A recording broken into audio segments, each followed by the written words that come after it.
Attorney general साहब ने कहा कि या तो बार कोड लगाएं या फिर कोई सीरियल नंबर लगाएं। अदालत ने ज़रूर कहा है कि टेक्नोलॉजी का इस्तेमाल किया जाए, मगर वो ट्रांसपेरेंट इलेक्शन के लिए आर्टिकल 220 के तहत 218(3) के तहत हो।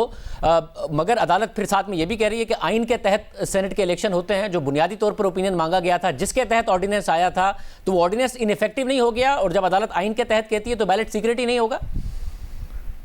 देखिए शाहजेब, इसमें जो हुकूमती इस्तदलाल था वो तो ये था कि सियासी जमातों को ये हक हासिल है कि वो उनके अरकान जिसको वोट डाले वो उनका वोट देख सकें कि उन्होंने किसको जो है वो वोट डाला है। जो सुप्रीम कोर्ट है उन्होंने इस राय से इत्तफाक नहीं किया और उन्होंने कहा है कि अगर आपने ये करना है तो फिर इसके लिए आपको आर्टिकल 226 में तरमीम करनी होगी। लेकिन उसके साथ जो दूसरी बात सुप्रीम कोर्ट ने की वो ये की कि जो एब्सोल्यूट जो एक खुफिया राय दही का जो एक हतमी तौर पे हो जाती है वो भी दुरुस्त नहीं है। और उन्होंने कहा कि पॉलिटिकल पार्टीज को तो हम ये राइट नहीं दे सकते विदाउट अमेंडमेंट इन आर्टिकल 226 कि वो अपने वोटर का देख सकें कि उन्होंने वोट किसको डाला। लेकिन इलेक्शन कमीशन आर्टिकल 218 के तहत शफाफ इंतखाबात को यकीनी बनाने के लिए ये जो तरीका है वो इख्तियार कर सकता है। अब चूंकि उन्होंने उसमें जो केस भी न्याज केस भी जो है वो कोर्ट किया है और उससे उन्होंने कहा है कि जो सीक्रेसी ऑफ बैलेट है वो हतमी नहीं है, जिसका मतलब ये है कि उसको दूर करने के लिए या एक प्रेसिडेंट बनाने के लिए इलेक्शन कमीशन ने बारहाल बैलेट पेपर जो है उसको ट्रेसेबल बनाना है इलेक्शन कमीशन के लिए।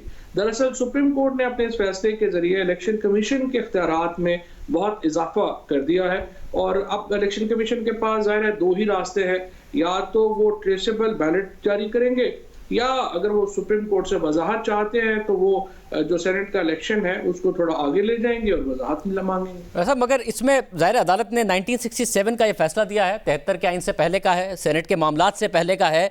वसीम सज्जाद साहब हमारे साथ मौजूद थे, वो बता रहे हैं 86 में उनका फैसला है उस केस का, जिसमें क्योंकि कुछ बैलेट पेपर्स पर मार्क्स थे, किसी ने कोई दायरा बनाया हुआ था, तो अदालत ने वो मुस्तरद कर दिए थे कि जी ये सीक्रेसी की खिलाफ वर्जी हो रही है, इसलिए बैलेट मुस्तरद होते हैं, सीक्रेसी की पासदारी होनी चाहिए। तो अदालत का बाद का एक फैसला आइन के आने के बाद नहीं, लेकिन देखिए जो सजाद साहब का फैसला था ना उसमें एग्जैक्टली उसी रीजन के ऊपर सुप्रीम कोर्ट ने सीक्रेसी ऑफ बैलेट मेंटेन की थी, जिसके ऊपर आज supreme court secrecy of ballot को मेंटेन करने के खिलाफ फैसला दिया है, हॉर्स ट्रेडिंग के खिलाफ। जो बुनियादी नुक्ता है वो तो ये है कि इलेक्शन कमीशन जो है वो शफाफ इलेक्शन का इनेकाद यकीनी बनाएगा।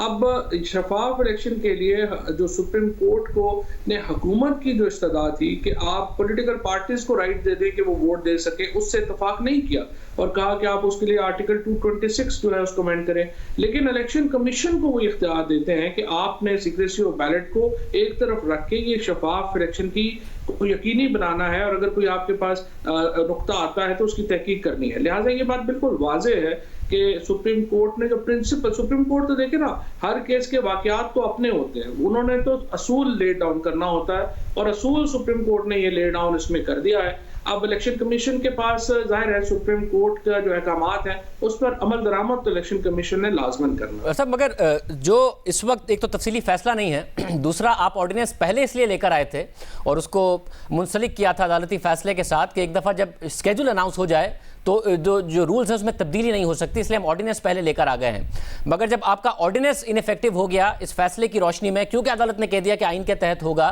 तो फिर रूल्स तो बहरहाल स्केड्यूल अनाउंस होने के बाद ही तब्दील हो रहे हैं और एक दिन पहले तब्दील हो रहे हैं। नहीं, रूल्स तो इसमें ना तब्दील हो रहे हैं ना ही ऑर्डिनेंस की तो रेलिवेंस नहीं रह गई। अब तो जो रेलिवेंस है वो आर्टिकल 218 की है, जिसके तहत सुप्रीम कोर्ट ने इलेक्शन कमीशन को हुक्म दिया है कि वो ट्रांसपेरेंसी ऑफ इलेक्शंस को यकीनी बनाने के लिए वोट जो है उसको ट्रेसेबल बनाएगी। और चूंकि सुप्रीम कोर्ट ने आईनी प्रोविजन को कहा है तो जो जाहिर है आइन जो है वो तो रूल से बहुत बाला तर चीज है। मगर ट्रेसेबल बनाने का तो नहीं कहा, उन्होंने कहा ट्रांसपेरेंट हो, जिसमें कोई भी मेजर्स लेने हो, जिसमें टेक्नोलॉजी यूटिलाइज करनी हो, कुछ भी करना हो, ताकि अपनी कॉन्स्टिट्यूशनल ड्यूटी को वो पूरा कर सकें ऑनेस्टली, जस्टली और फेयरली, जो कॉन्स्टिट्यूशन में भी लिखा हुआ है। ट्रेसेबल बनाने का नहीं कहा अदालत।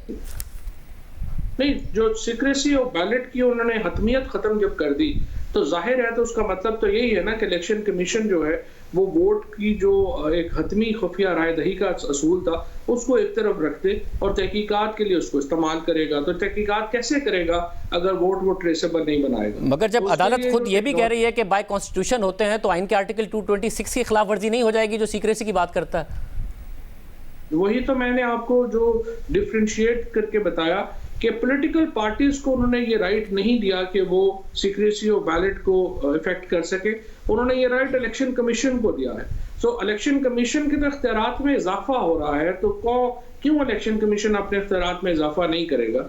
और इलेक्शन कमीशन क्यों सुप्रीम कोर्ट के इन अहकामात को नहीं मानेगा? और फैसला जो दिन में आपने कहा था कि फैसला जो भी इलेक्शन कमीशन का होगा वो कबूल करेंगे, तो जो भी फैसला होगा वो कबूल करेंगे आप इलेक्शन कमीशन का?